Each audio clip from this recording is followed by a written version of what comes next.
ada tugas, maksud dari tujuan saya ini ada tugas dari guru penggerak, yaitu tentang demonstrasi kontekstual, mewawancarai 1 sampai 3 kepala sekolah di lingkungan saya gitu. Nah, saya meminta waktunya Pak untuk hari ini gitu. Apakah bisa saya mewawancara Bapak? Insya Allah bisa. Bisa ya Pak ya, alhamdulillah. Begini Pak, ini tentang dilema etika dan rujukan moral. Selama ini bagaimana gitu ya, Bapak dapat mengidentifikasi kasus-kasus yang merupakan dilema etika atau rujukan moral. Nah, cara mengidentifikasinya itu dengan cara apa gitu? Apakah menggunakan pendekatan secara langsung atau Bapak hanya mengamati dulu atau gimana? Jadi agar Bapak tahu apakah ini tuh dilema etika atau apakah ini rujukan moral gitu? Apakah ini benar dan benar? Apakah ini benar dan salah gitu? Seperti apa Pak gitu cara mengidentifikasinya Pak? Yang pertama untuk menjawab masalah dilema etika, memang ini biasanya berhubungan dengan tenaga pendidik khususnya para guru. Untuk dilema etika ini yang berhubungan antara benar dan benar. Contohnya misalkan di kita kebetulan ada guru P3K. Secara sepintas biasanya kalau ada tugas seperti ada sekarang, kalau dulu sebutannya prajabatan, kalau sekarang misalkan MOC ya istilahnya, itu mau tidak mau karena itu merupakan benar dan benar juga, ketika diizinkan itu bukan oleh kepala sekolah tapi langsung oleh pihak Pemda atau yang tepatnya oleh Sekda. Jadi mau tidak mau bahwa ini adalah ke sekolah harus, beliau itu harus mengajar, di sisi lain punya tugas untuk melaksanakan prajabatan kalau dulu, sekarang atau istilahnya penataran. Nah, ini menjadi dilema juga, tapi itu dilema yang baik. Di sisi lain untuk prestasi atau untuk kinerja dia untuk masa depan, di sisi lain ada juga untuk mendidik anak, tapi dengan ketentuan, karena itu sudah suatu aturan, berarti dia juga sama atau beliau juga sama harus memberikan, boleh melaksanakan dari dua hal yang baik itu, tapi jangan lupa tupoksi sebagai guru yaitu memberikan tugas minimal. Contohnya tugasnya diberikan ke piket atau boleh bisa aja ke siswa kalau sudah ada kontaknya atau istilahnya dalam bentuk punya nomor siswa untuk memberikan tugas. Itulah dilema bagaimana. Yang penting solusinya penataran ikut, tugas juga diberikan. Jangan sampai penataran diutamakan tapi tupoksi dia sebagai pendidik tidak dilaksanakan, itu yang salah. Nah, mungkin menginjak juga ke untuk dilema moral, ini antara yang baik dan yang buruk. Ini juga sama, kalau ini patah, yang baik lah belum tentu bahwa guru itu tugasnya adalah untuk memberikan pendidikan atau pengajaran pada siswa-siswi. Yang jadi masalah misalkan ini dilema nih, ada guru yang begitu masuk atau sudah ke sekolah bukannya hanya memberikan pendidikan, malah ada di ruang guru. Contoh itu contoh kecil, atau waktunya belum waktunya pulang, mereka udah pulang duluan tanpa seizin piket. Itu yang menjadi dilema. Sebagai kepala sekolah juga sama, apalagi untuk P3K penilaian itu hak prerogatif untuk kepala sekolah, baik tidaknya guru atau istilahnya royalitas ke sekolah atau tidak, itu tergantung daripada pimpinannya sebagai kepala sekolah. Nah, ini. Atau ada yang kedua, misalkan ketika ditugaskan, misalkan Senin yang berikutnya misalkan untuk pembina upacara, dia nggak siap. Nah, itu juga merupakan dilema. Tapi solusinya ya kita harus banyak pendekatan untuk masalah itu. Oke, baik Pak. Selama ini bagaimana Bapak menjalankan pengambilan keputusan di sekolah gitu? Terutama untuk kasus-kasus yang tadi kan sebenarnya Bapak udah dijelaskan ya. Maksudnya untuk pengambilan keputusan kan dilakukan seperti apa gitu? Ya, jadi dari dilema yang tadi kita cari mana apakah ini bagus. Jadi ada dua, ada dua kemungkinan, apakah mau membantu untuk nanti istilah profesi dia untuk maju untuk tidaknya, ya tergantung Bapak bagaimana menginstruksikannya. Terus yang misalkan untuk dilema yang jeleknya, ya berarti harus banyak di briefing lah istilahnya, atau dalam arti dengan pengarahan, pembinaan dengan cara pendekatan, tapi dengan ketentuan tidak boleh di forum umum. Otomatis harus dengan empat mata. Bagaimana solusinya supaya pelajaran KBM itu dengan belajar dengan sukses atau dengan baik.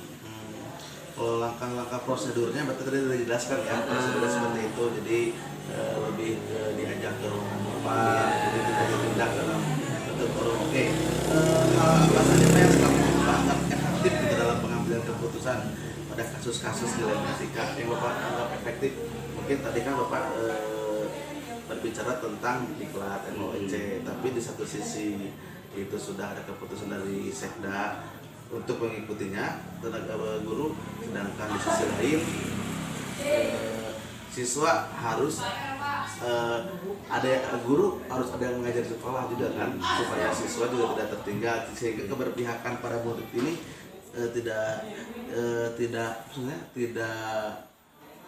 tidak ada yang merasakan dirugikan. Ya betul. Nah itu ketika seseorang yang kita tadi contohkan berdua, atau ada beberapa orang yang ikut penataran, termasuk saya ke depannya, termasuk mungkin ya untuk guru penggerak juga sama. Nah ketika memberikan tugas, otomatis sebagai pemimpin berarti nanya dulu ke piket, ada nggak tugas dari guru atau dari YBS tersebut. Ada, berarti tugas yang berperan adalah piket.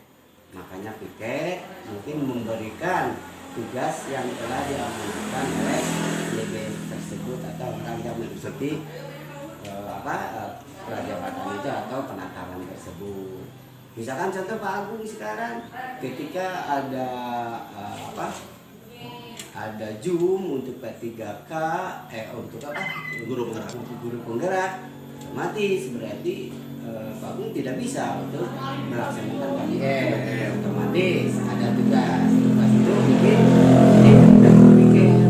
piket diaplikasikan ke anak. Bila tugas dari Pak Agung, silakan piket sekarang wewenang ada di piket akan memberikan tugas tersebut, dan kepala sekolah ya perlu tahu ini lagi ada Zoom. Itulah contoh yang sudah Bapak berikan. Ya silakan, yang penting ke anak ada tugas. Jangan lupa nantinya harus ada juga tindak lanjutnya. Jangan sampai juga memberikan tugas tidak ada tindak lanjutnya. Siap. Ya seperti itulah. Lalu Pak, adakah seseorang atau faktor-faktor apa yang selama ini mempermudah atau membantu Bapak dalam pengambilan keputusan dalam kasus-kasus dilematika di sekolah? Ya, untuk kasus dilema itu terutama yang membantu, yang pertama yang berperan tiap sekolah, terutama untuk di SMP, ada yang namanya PKS atau peran seperti pembantu kepala sekolah ya istilahnya. Itu ada kan, ada ada kurikulum, ada kesiswaan, terus ada juga sapras, itu semua terlibat. Contoh kalau misalkan di dalam masalah hukum, kurikulum berperan, tapi bukan kurikulum yang sangat berperan, terutama untuk pembagian jadwal. Contoh kalau misalkan jadwal ada yang bentrok aja kan, jadi masalah juga.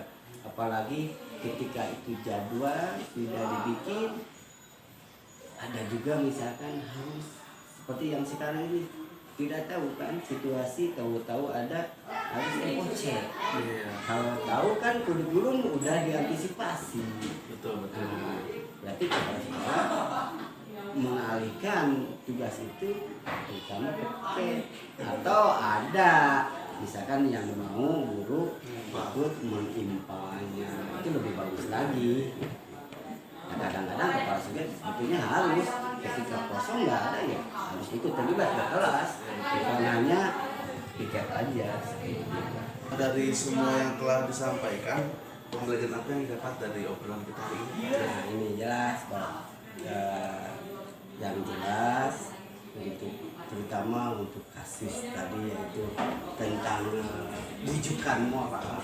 Ini yang pertama ketika Bapak sini itu Bapak udah seharusnya lagi memberikan satu arahan yang istilahnya mah penyakit yang biasa ada di lingkungan masyarakat.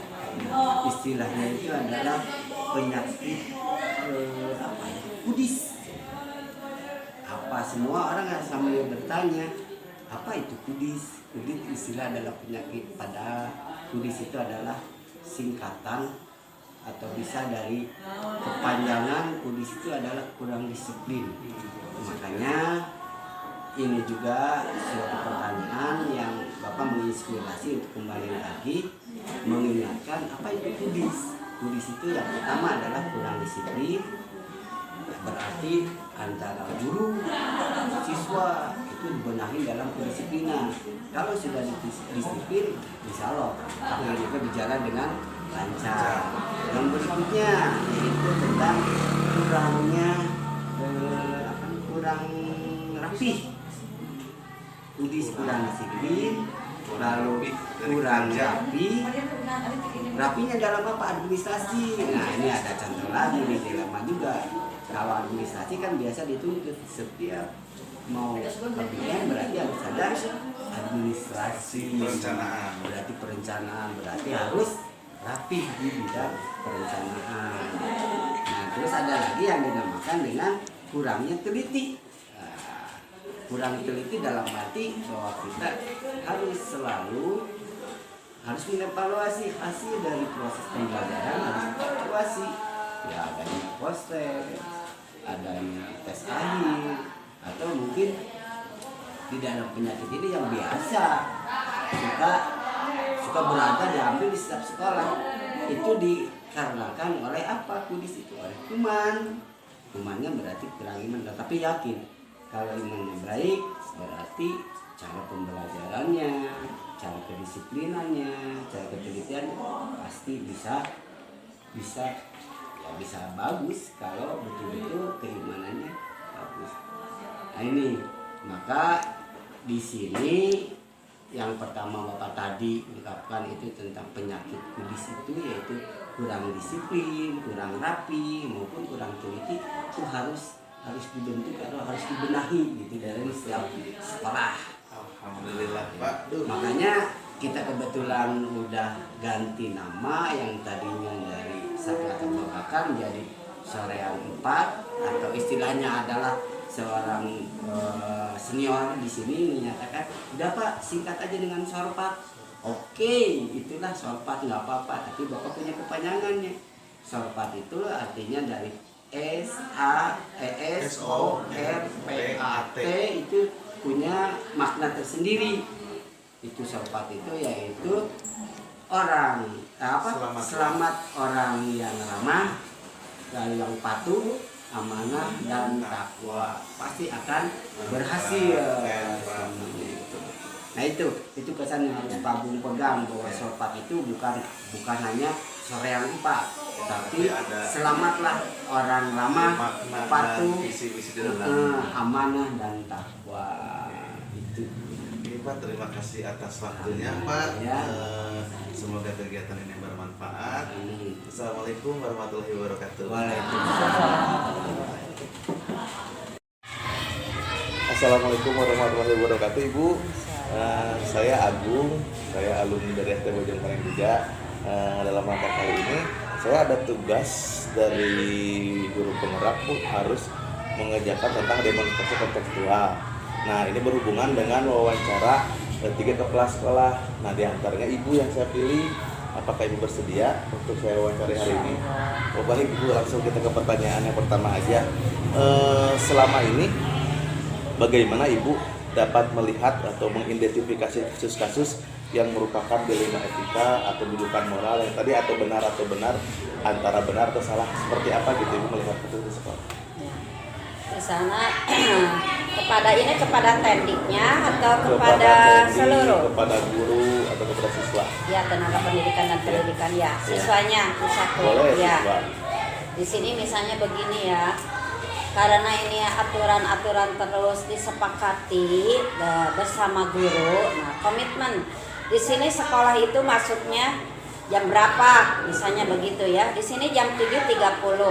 Nah, keluarnya jam 13. Nah, di situ.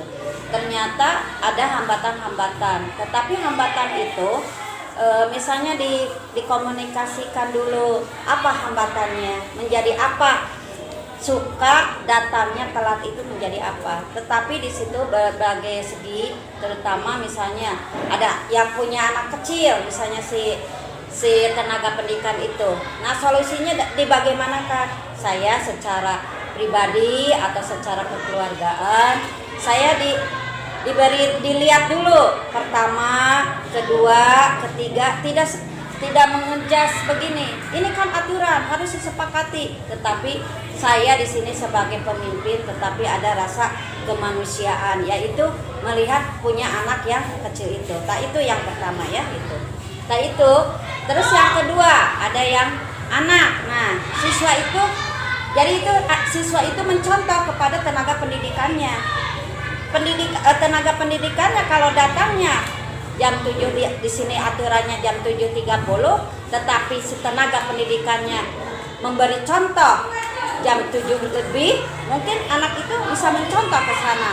Nah, maka sasarannya itu kalau siswa itu mungkin tidak terbebani, tetapi siswa juga banyak. Kendalanya apa? Nah, ditanya kepada guru sasarannya tenaga pendidikan, kenapa ada telat dan datang tepat waktu, ada telat, ada kesiangan. Nah, itu apa alasannya? Ternyata oleh tenaga pendidikan itu ternyata ada yang cerai. Nah, permasalahannya si anak itu dititipkannya ke neneknya. Nah, jadi perhatiannya itu oleh orang tuanya da cicingna ge di sana teh di nini, nah tak tidak tahu si orang tua kesibukannya misalnya untuk mencari nafkah di pabrik, orang tuanya yang ibunya, si bapaknya juga punya lagi. Nah, itu menjadi alasan itu dalam hal itu. Baik Ibu, tadi kan sudah dijelaskan oleh Ibu bagaimana menjalankan pengambilan keputusannya di sekolah Ibu. Nah, sekarang langkah-langkah atau prosedurnya seperti apa Bu jika misalnya menyikapi ke gurunya gitu? Jadi langkah-langkah yang Ibu lakukan untuk mengambil keputusan benar atau salah seperti apa? Treatmentnya seperti apa gitu? Iya, treatmentnya pertama yang tadi kasusnya ya, karena tidak kasusnya kepada anaknya yang guru itu mempunyai anak, tetapi keseluruhan di sini. Pertama keseluruhan dulu dimusyawarahkan. Tapi saya itu tidak spesifik dulu ke jenis bukan ke seseorang dulu. Betul. Secara saya di sini karena ada rapat rutin setiap bulan itu untuk mengevaluasi, karena di sini saya sebagai manajerial, sebagai supervisor, saya melihat sebelum waktu masuk, si dicek gurunya dulu apakah sudah datang. Waktu dulu itu sudah ada komitmen, kata ibu juga begini. Nah, coba diharapkan 7:30 masuk, sekarang jam 7:15 itu guru harus ada standby di sekolah. Nah, treatmentnya yang pertama tadi secara klasikal atau secara menyeluruh dulu. Nah, kedua, kalau berulang-ulang itu baru saya diajak secara kekeluargaan itu ngobrol. Apa solusinya, apa masalahnya. Nah, kita rembukan dengan suatu kebenaran yang ada di lingkungan sudah dikesepakati sama kita semua di SDN Bojong Komeng gitu. Nah, kedua itu ya treatmentnya. Nah, ketiga baru saya menegur atau istilahnya di absensi itu, saya diberi. Kalau berturut-turut, kalau ada sakit harus ada suratnya. Kalau izin pemberitahuan dengan pernyataan. Bahkan saya ada guru disuruh membuat pernyataan berulang-ulang tidak hadir ke sekolah, tidak datang. Nah, sedangkan di aturan sekolah termasuk ada permen kan itu wajib. Nah, harus memberikan alasannya apa. Nah, itu ya yang ketiga itu. Dan keempat, karena di sini melanggarnya cuma kedisiplinan kerja, ketepatan waktu, jadi saya belum kedisiplinan yang urgen berat, tetapi ini di sini urgennya cukup dengan kedisiplinan diberitahukan, di pengarahan, kalau tidak bertindak nanti saya akan melangkah ke lebih depan lagi. Oke, baik Ibu. Apakah Ibu memiliki sebuah tata kala atau jadwal tertentu dalam sebuah penyelesaian kasus di Lema ITK? Apakah Ibu langsung menyelesaikannya di tempat, atau Ibu bawa ke ruangan khusus, atau Ibu simpan dulu nggak di eksekusi hari itu, atau gimana gitu Ya. proses itunya? Ya, pertama yang tadi sudah diuraikan. Nah, yang pertama tadi setelah ini sasarannya kepada tenaga pendidikan ya. Secara itu saya disimpan dulu, dilihat dulu apakah ada perubahan atau tidak. Nah, setelah tidak ada perubahan, saya mengobrol, dibawa mengobrol hati ke hati, karena guru itu kalau dampak langsung berbicara menjas bla bla bla bla begitu, nanti efeknya pertama minder sama rekan sejawatnya gitu. Nah, tapi saya memberikan di sininya secara piece to piece apa yang menjadi kendala, apa yang menjadi halangan. Ya seperti tadi itu. Disimpan dulu, dicermati, dipikirkan, baru saya ditindak. Baik Bu. Adakah seseorang atau faktor-faktor apa yang selama ini mempermudah atau membantu Ibu dalam pengambilan keputusan? Ada nggak di sini yang rekan dan rekannya siapa dan seperti apa gitu proses yang bisa membantu, faktor-faktor yang bisa membantu Ibu dalam pengambilan keputusannya secara efektif, cermat dan tepat gitu. Iya. Bagaimana? Nah, saya diutarakan di sini, tetapi di sini kan maksudnya menyeluruh dulu secara musyawarah. Bagaimana kalau ada tindakan tenaga pendidikan dan pendidikan semacam itu? Nah, simpulkan bahwa seseorang guru yang sudah dituakan di sini, nah misalnya di sini misalnya Bu Yeyet ya, karena ini udah usianya udah di atas 58. Nah, saya diibaratkan itu sebagai, kata Ibu teh sambil guyon, Bu Yeyet sebagai wakasek, kata Ibu teh gitu ya. Dia, oh Ibu cara gitu ya, biarinlah sharing, kata Ibu. Nah, bagaimana untuk menyikapi begitu? Ibu katanya memberi saran beliau itu. Ibu iya, sekarang itu beliau itu berulang-ulang, tetapi mungkin ada kendalanya di keluarga Bu. Bagaimana sebaiknya kita musyawarahkan saja. Nah gitu. Ada guru juga. Jadi Ibu juga tidak tergantung untuk bertindak otoriter, tetapi secara demokrasi sosialnya bagaimana, kemanusiaannya juga bagaimana Ibu bertindak kepada seseorang tenaga pendidik dan pendidikan. Oke, berarti itu budaya positifnya hubungan antar Kekeluarga. guru-gurunya juga sudah mulai ya, sudah Iya. mulai nampak gitu, Iya. sudah mulai terlihat. Nah, dan yang terakhir Ibu, dari semua yang telah disampaikan, pembelajaran apa yang didapat oleh Ibu dari proses percakapan hari ini? Nah, alhamdulillah dalam sharing untuk menambah pengetahuannya, untuk wawasannya, karena di sini di sekolah perlu pengembangan untuk pemahaman, pengembangan diri pribadi secara pribadinya sebagai kepala sekolah, karena kepala sekolah itu dituntut tidak selalu diam di tempat, tetapi harus berwawasan global, bagaimana cara menghadapi tantangan dari luar, dari dalam yang tadi udah diutarakan, dari luar sosial kebudayaan masyarakatnya bagaimana. Saya mengucapkan terima kasih karena banyak hal-hal yang perlu digali lagi, dikembangkan lagi dengan ada sharing wawancara ini. Baik Ibu, terima kasih atas waktunya. Terima kasih banyak telah dibantu, telah difasilitasi untuk proses wawancara dengan Ibu Kepala Sekolah SD Bojongkoneng. Terima kasih Ibu. Sama-sama. Assalamualaikum. Waalaikumsalam warahmatullahi wabarakatuh. Assalamualaikum warahmatullahi wabarakatuh Pak. Waalaikumsalam. Saya Agung Pak.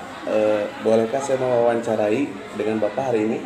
Insya Allah saya coba dengan keperluan, insya Allah kalau bisa saya jawab barangkali disesuaikan dengan kemampuan saya. Siap Pak. Baik Pak. Gini Pak, ini perkara dengan bukan masalah sih ya, dengan masalah dilema etika sama rujukan moral. Pertanyaan yang pertama Pak gini Pak, selama ini bagaimana Bapak dapat mengidentifikasi kasus-kasus yang merupakan dilema etika atau rujukan moral di sekolah gitu? Bagaimana cara melihatnya gitu? Kalau dilihat dari kacamata saya sebagai pengelola leadership di SD ini, untuk melihat dari sosok guru yang dianggap moralitas akan disesuaikan dengan kode etik guru, di mana tugas mereka adalah mengajar.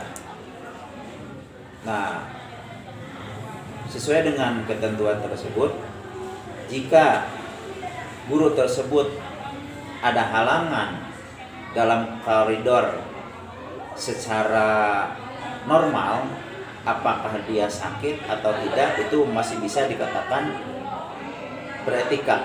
Dilema etika ya Pak. Nah, tetapi kalau dia tanpa ada kabar berita, sebagai pimpinan setidaknya bertanya, mengapa tidak ada kabar berita? Nah, sisi yang lain, kami sebagai pengelola harus tahu keberadaan mereka. Jangan sampai mereka menyalahi kode etik sehingga berseberangan. Nah, maka disinilah ada pesan moral bahwa tugas guru mengajar, tapi sisi yang lain tugas tersebut tidak dilaksanakan. Otomatis secara kependidikan dia melanggar etika guru. Sisi yang lain dia juga memang ada kepentingan yang barangkali perlu kita pahami gitu. Hanya dalam hal ini saya sebagai leaders di SD ini, SD Cibolang, mudah-mudahan dengan adanya komunikasi antara guru dengan leadership ini, sehingga tidak ada kendala dalam tugas guru dan tugas saya sebagai kepala sekolah.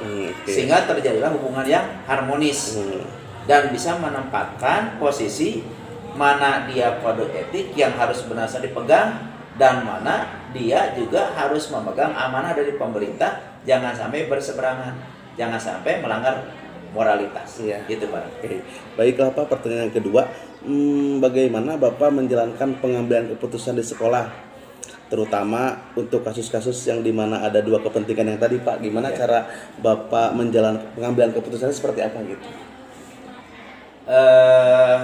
Mungkin dilihat dari kasusnya dulu. Dua sisi, dua kepentingan yang barangkali semua juga orang pasti mengalami. Kalau memang dua-duanya krusial, maka akan diambil yang lebih krusial. Contoh, ketika sekolah memerlukan guru bersangkutan melaksanakan tugas, sedangkan di rumahnya ada anaknya yang sakit keras, maka dia setidaknya mengedepankan yang krusial, walaupun secara kode etik tetap harus melaksanakan tugas ke sekolah. Tapi dalam hal ini kita pun sebagai kepala sekolah harus bijak mengambil keputusan tersebut demi kedua pihak benar-benar tidak berseberangan. Yang pertama, guru diharapkan ada informasi dulu, minimal menindaklanjuti dengan tugas atau barangkali diberikan sebuah bukti bahwa saya sedang mengalami musibah.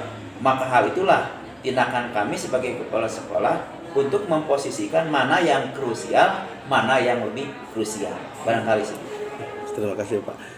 Langkah-langkah atau prosedur seperti apa yang bisa Bapak lakukan selama ini? Misalnya apakah ada ketika dilematika langsung di treatment atau bagaimana gitu cara langkah-langkahnya menghadapi Setidaknya sebelum mengambil keputusan atau memberikan statement kepada guru yang bersangkutan, minimal dicari dulu informasi yang akurat supaya tidak berseberangan antara tugas guru sebagai pengajar dan kepentingan dia di belakang sekolah.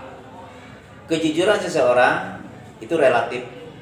Ada yang jujur di hadapan, ada jujur di belakang jurusan. Nah, maka dengan seperti itu, maka kami dari pihak sekolah, saya sebagai leadernya minimal mencari tahu dulu apakah benar seperti alasan itu. Kalau memang benar, itulah maka keputusannya saya ambil demi keselamatan bersama dan mengkondisikan nomor satukan kepentingan guru tersebut. Walaupun dalam kedinasan itu juga barangkali sedikit agak menyimpang.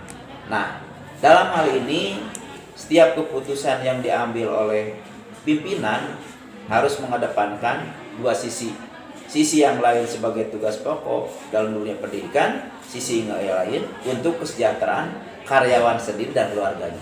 Sehingga sama-sama ada dalam kode etik tersebut dan tidak menyimpang dari moralitas. Oke, baik Pak.